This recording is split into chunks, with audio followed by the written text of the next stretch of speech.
Good morning, everyone. Thank you to the Ludwig Museum to inviting me to this event, which is exciting. Thank you very much, at your honor. I want to talk about decision-making processes. Many of you made decisions about the display and the conservation of contemporary media artworks on a daily basis, so you already know how complex it can be. But I want to show that it is not so different from the way we proceed with other type of artworks in a museum context. Next, okay. But first, let me introduce my institution and the characteristics of the collection we have. I work at Museo Nacional Centro de Arte Reina Sofía in Madrid, Spain. So, this is how it looks like. We have two main buildings with an open public space between them, and the core artwork of our collection is Guernica by Pablo Picasso, which is these huge mural paintings. I will show you the distribution by media of our collection. This one, to go to the next step. So, we have this one.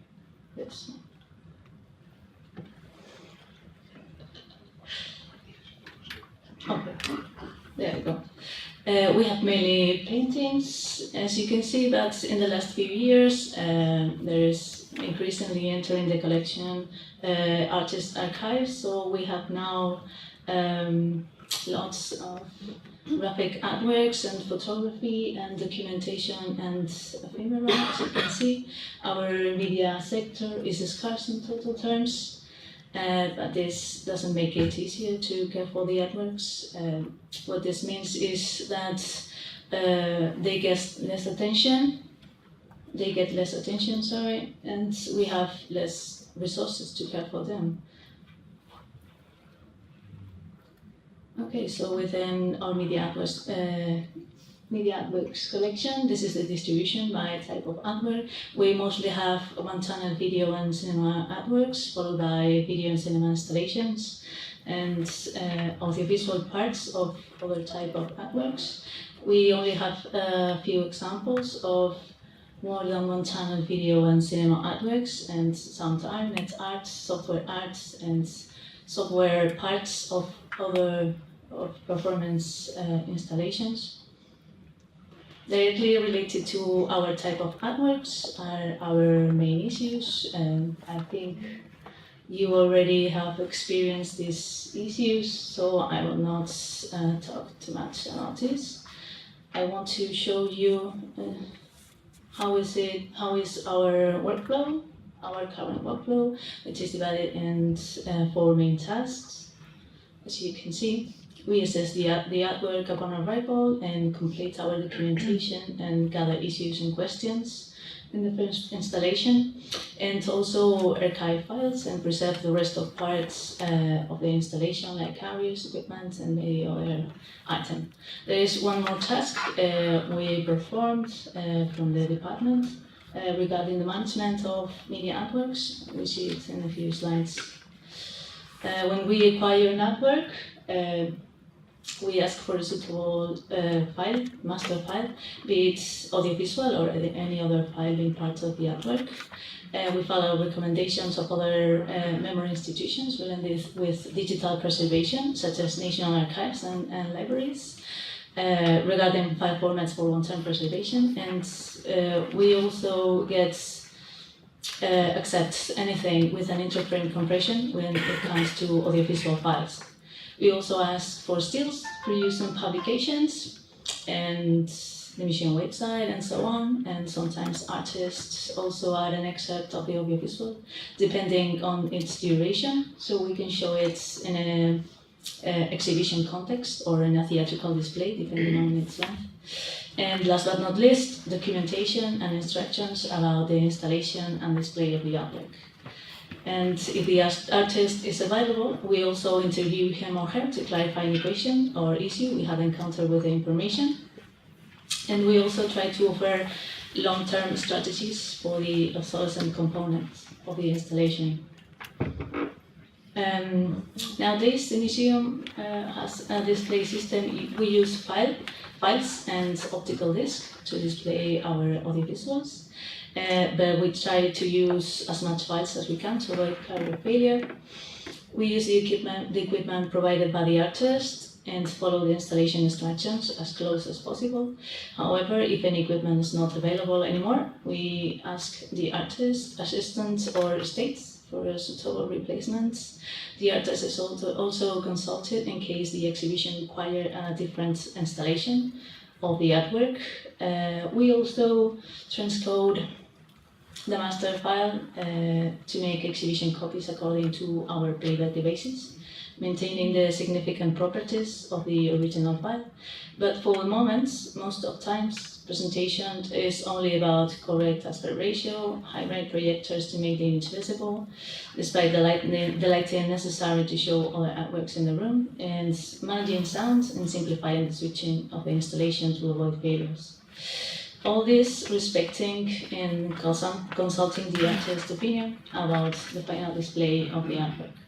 We also monitor the performance of the devices during the exhibition. We don't service the devices ourselves, and we are in charge of notifying the technician when necessary. Our IT department has a conservation server for our files. We mainly store video and metadata files in it, but also other kinds of digital objects, including compiled files and files generated by applications no longer available. I'll show you a pie chart with some of them in a few slides. We follow OAIS schema regarding the archiving of files. We get the technical metadata and a hash file if they have none yet, at least to make sure that everything has been uploaded to the server correctly. And we can use this hash file to perform fixity checks later on. We also preserve and store the original container as well. The normalization of the naming is simple in our case. We usually switch any special character and spaces for an underscore and add a unique ID, which is the registry number of the artwork before the name. This makes it easier for anyone managing and processing these files. And the last step usually is performed by our IT department, which are in charge of the security of the servers at the museum. So they regularly make snapshots of the servers and backups in LTO6. Regarding preservation, we honor the long-lasting museum tradition of storing everything provided in an acquisition, be it magnetic tapes, optical discs, hard disk drives, dice, films, any piece of equipment, and every item used in the original installation of the artwork. We, for the moment, migrate formats and carriers only when necessary and digitize most of times magnetic tapes, but also some films whenever we can. And for some months, the museum is updating and upgrading our database. It's quite comprehensive. It contains records for any item that is part of an artwork. This information comes not only from the restoration department, but from other departments of the museum, so anyone has access to all the information relevant to every artwork. The databases where we're going to go for answers, so it's very important to keep it updated. This is becoming one of our major tasks lately, preparing the artworks go on loan. Our collection is increasingly being exhibited in other institutions, and we need to adequate the conditions in which our artworks are being packed and transported. Also, we have to make sure that they are displayed according to the artist's intent, without neglecting conservation aspects. So we provide the institution with all the information available.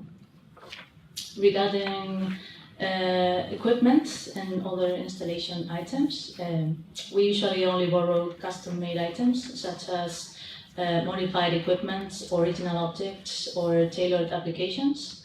We also provide exhibition copies in the format needed.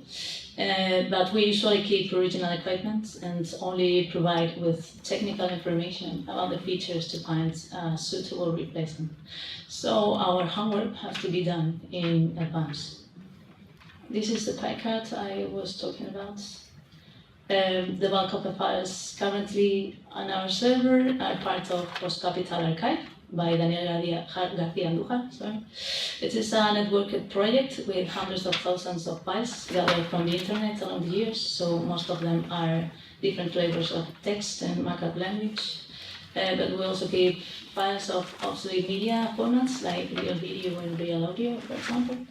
As we already we are assessed this file already with Droid and found suitable formats for long-term preservation.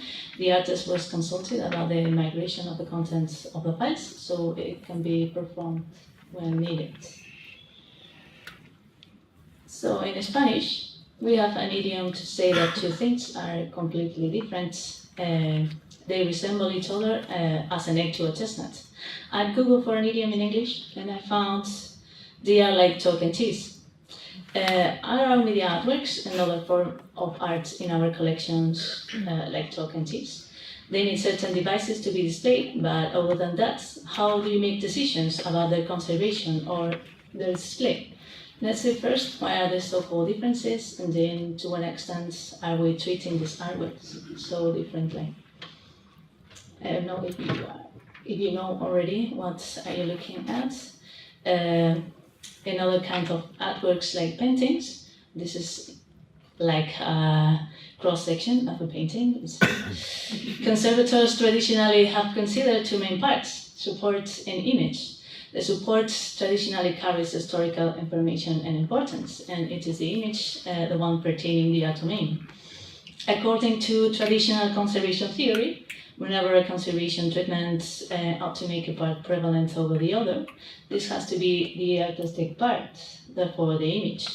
In media artworks, we also have a middle part, and mediates between the support and the image. That is, we need certain devices in order to get the image from the support. We can have, for example, a carrier as a support, be it magnetic tape, optical disc, flash drive, etc. We typically need a playback device to read and maybe decode information contained in the support. And additionally, we need a display device to show the information in order to make it perceivable by the visitor. In the slide, we can see the grid of lights forming the image in the TFT screen. In this example, as considered by the traditional conservation theory, the artistic part is a light manifestation mediated by a series of devices, which also depends on each other. So that mediation is our main difference, and of course the source of all the issues. Devices not working properly, connections incompatibility, availability of replacements, new standards, new technologies, and so on. But do we know how to deal with obsolescence? For several years, many institutions have been joining efforts to come up with solutions for these issues. This slide is not meant to be comprehensive. It is just an example of the wide range of media and type of artworks that have been covered by this kind of projects. The same with the strategies and tools developed.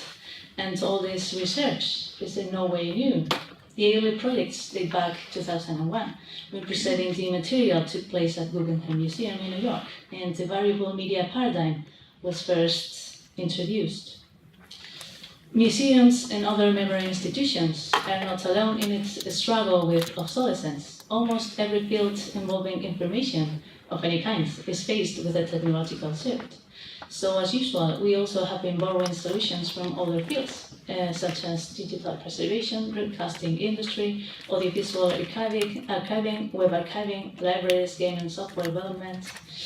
We can use these strategies, technology, their workflows, and their tools to deal with obsolescence. Then why is it still relevant to gather and share information, resources, and case studies in symposia like the one we are at this very moment? Because we are dealing with art, and the information, the experience, the process, the image is not only need to be documented, preserved, or archived, it also needs to be displayed, restated, because we are working in a museum context and our collection needs to be exhibited. Besides, the artists not always use the technology in the way it was meant to be used, and these tools need to be tailored to the needs of each artistic project. So let's have a look at our own field. How I have been when dealing with art. As all of you already know, art conservation is still an open field.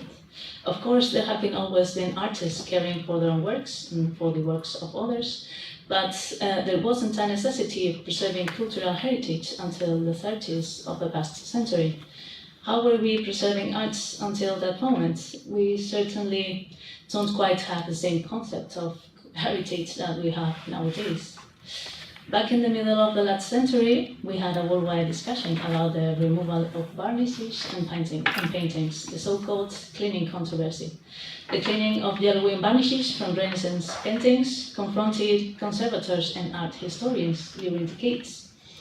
These opposite approaches led the field to science in search for objective facts that could foster consensus. Our last realization has been that the concepts we were using in our theories were not scientifically provable. Concepts such as original, authentic, value, or damage. So our conservation treatments need to be discussed before being performed. Furthermore, contemporary theory states that subjects and not objects are served through preservation. You can see here in the last image, it says today with a Y and another line, is fortification from Spain, which restoration is an award-winning restoration, but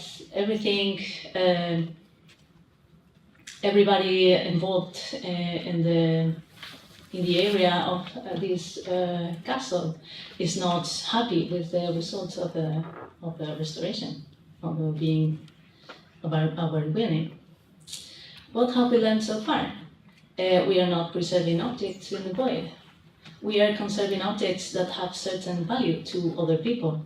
We need to gather information about our objects. Of course, we can use science and technology to do so, but the object itself cannot make us make the right decisions. We have to ask our colleagues and probably other professionals in other fields.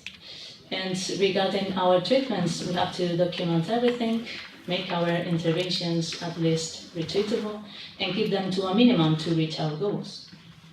We also have to make our treatments sustainable, maximizing the ability of future generations to meet their own needs. Contemporary conservation theory accepts our job as it is, not an utopian search for the truth, but a negotiation with different stakeholders. Value here is a matter of subjectivity. So we have different tools from different fields, including our own, and of course a theoretical and ethical framework of our own to care for artworks. Is there anything else missing? How do we decide what and how to preserve with these tools? As we are dealing with contemporary art, most of times we don't have a standalone unique object to care for. If we don't have such an object, what do we have to preserve? This is where our negotiation begins. We need to find out first what are the components of the artwork. Weight is important fulfilling the artist's intent and see what else is to be preserved in terms of immaterial parts of the installation. As we can see in this example of the PMQ, there are some items that we could tell that are parts of the artwork installation, but certainly there could be others not so clear. In the list of parts here in the last place, we can read interaction. It could mean that displaying the artwork avoiding the visitor's interaction can harm the artistic right of the author. This web application that I'm sure you already know about it also helps us to prepare an artist interview, not only by defining parts, but also by providing long-term preservation strategies for each and every one of the items, including the material ones. This is the first party in our negotiation, the artist. Every institution has its own acquisition policy and statements about the collection. The museum I'm working at, other colleagues are in charge of selecting artworks to enter the collection. There could be some features of the piece more important than the others to make this selection. So it's always a good idea to make the artist interview along with that third professional. This is our second party in the negotiation, the curator. Long-term preservation is definitely our task. We not only are neutral referees in this negotiation, we also have our own aims. And the most important is the long-term preservation. And no one else understands how long is long-term as a conservator does. We have to find a way to balance the artist's intent and the long-term preservation within the collection necessities. We only can provide the strategies and alternatives if we know about them beforehand.